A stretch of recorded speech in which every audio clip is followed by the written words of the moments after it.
is now available. The option to fuck off is available. And you did it before, and you're probably going to do it again, and you'll get mediocre results, not just in that aspect of your life, but maybe in all aspects of your life. Because I think that option to fuck off, when you embrace it, that is a pathway that you might choose when it comes to dealing with conflict in your personal life, dealing with business decisions, dealing with career decisions, like an uncomfortable decision that you might be faced with, where maybe you need to make a change as far as like what your pathway is in life, but you don't do it, and instead you fuck off. And that the inclination to fuck off, I think, that gathers momentum as well. The inclination to be disciplined, that comes with momentum too. And I think both things, like you take a path, like the path of the healthy person or the path of the fuck off. Like, this is not, like, your body is like a race car that you can juice up yourself. Like, you can add the fat tires, you can add the improved suspension, you can beef up the horsepower in the engine. You could do all that yourself. Or you could just choose to have this shitty body that's always falling apart on you, because we're essentially ecosystems. You know, and we're in charge. This weird consciousness that has all this resistance and has all this inclination towards comfort and fucking off and blowing things off is what is in charge of making all these things happen that keep this ecosystem healthy. It's almost like if Earth itself had like a shitty manager. You know, if like there was a natural manager of Earth that was like, oh God, who cares if it rains? Oh God, you know, like I'm gonna stop growing things. I don't give a shit anymore. It's all stupid anyway. I mean, it's literally like the just blow it up.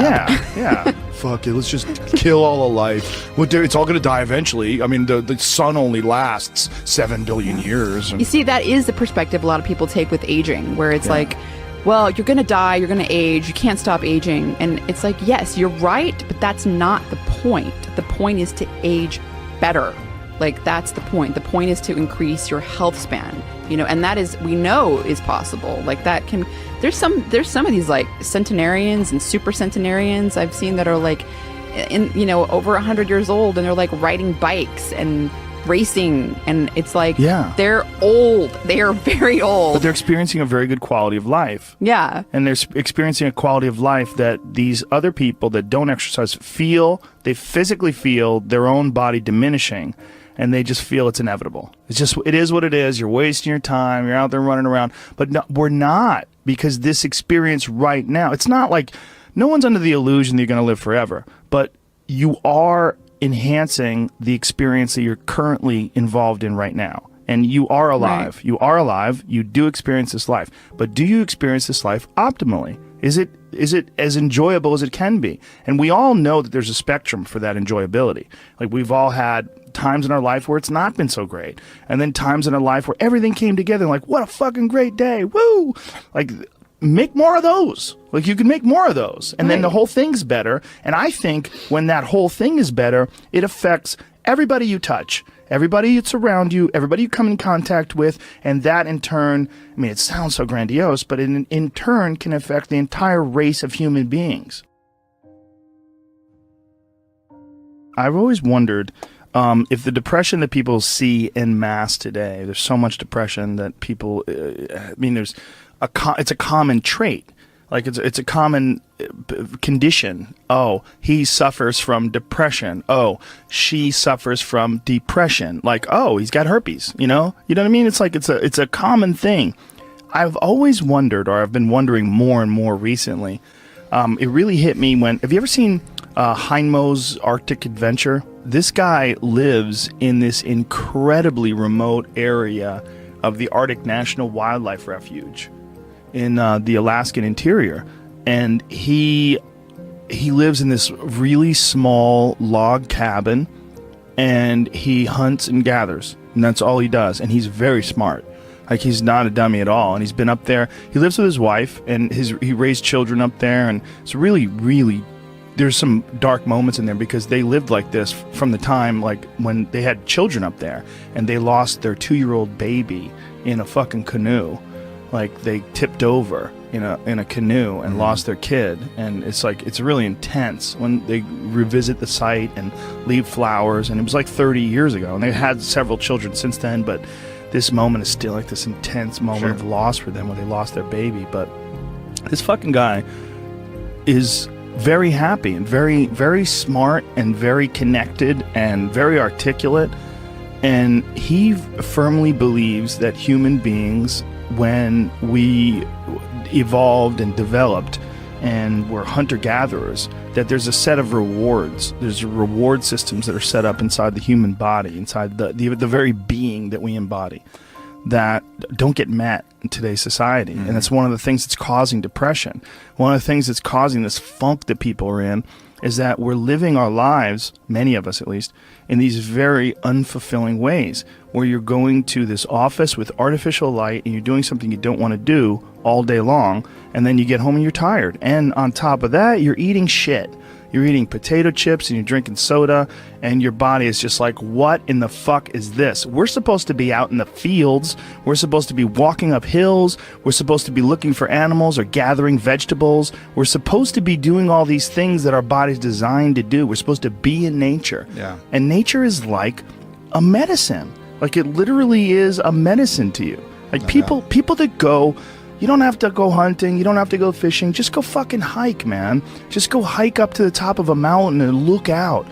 You know, there's a reward that you get from that is intensely, like, soul-filling. There's, like, something about, like, when I was in Colorado, and there was this area of Boulder where you drive up one of these roads, and there was this area where you could park. And it was this incredible view, man. And these people just park and just go out there and just look. But you get there and you park and you go, fuck, because you would see, you're literally seeing the Continental Divide, these snow-capped mountains in July. In July, it's covered with snow because those mountains don't give a fuck. Perspective. Just this whole new perspective on it. And I think nature, the ease of suffering is always in presentness. You know, when you're in presentness, truly locked in presentness, there is no suffering. There can be pain, but no suffering. Suffering is something created by our own minds. And I think nature is one of the great ways to do this, because humans, we take cues from our environment, and nature, as I was saying earlier, is always in the present. You know, there's this natural presentness of all the animals, everything around you. Whereas if you get around a bunch of people watching Housewives and stressed about this and popping pills, you're going to take on that energy too, and you're going to lose your presentness because of your surroundings. So it's like this ultimate regrounding tool where we get back to present moment again.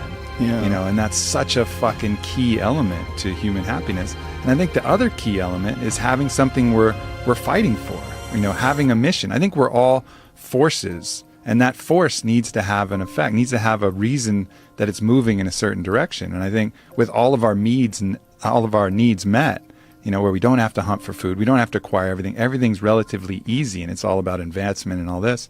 We've lost a lot of the basic mission, which was the mission to survive and procreate, you know, and we haven't replaced it with any other universal mission, which is, I think, one of the big allures of these things like wars and these things like creating an enemy. Well, at least then you have a mission. And when you have a mission, human beings are happy.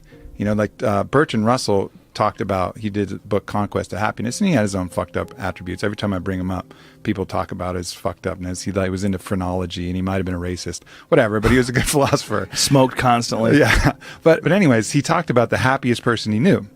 The happiest person he could find was a groundskeeper on a manor who every day woke up and was at war with the rabbits of the grounds. He just declared that the rabbits were the fucking enemy, and he would go out with his gun and he would hunt as many as possible, and he would go morning till night, and he would kill as many rabbits as he could, because it was the rabbits were the ones eating the hedges and the flowers and whatever. So he basically made the rabbits his enemy and struck out every single day to kill as many rabbits as possible. And that dude, according to Bertrand Russell, was happy as fuck. He had a task. He had a task. He had a purpose. You know, he had a mission. My mission is to destroy the rabbits. I used to have a dog like that. Yeah? I had the happiest dog ever. His name was Frank Sinatra. And he was a pit bull that all he lived for was killing lizards. And my house, my old house, not the house I'm in now, but my old house, had this one, it's like on a hill, and there's this one wall where these lizards would run up the wall. And so Frank I would literally let him out in the morning, and he would fucking bolt out that door. It's like, time to go to war. Like, and he would run and go look for these lizards. And he would stand there, like, Eddie Bravo would just watch it and marvel. He'd be like, fuck, man, this dog does this every day. This dog does this every day. I go, this is what he loves to do.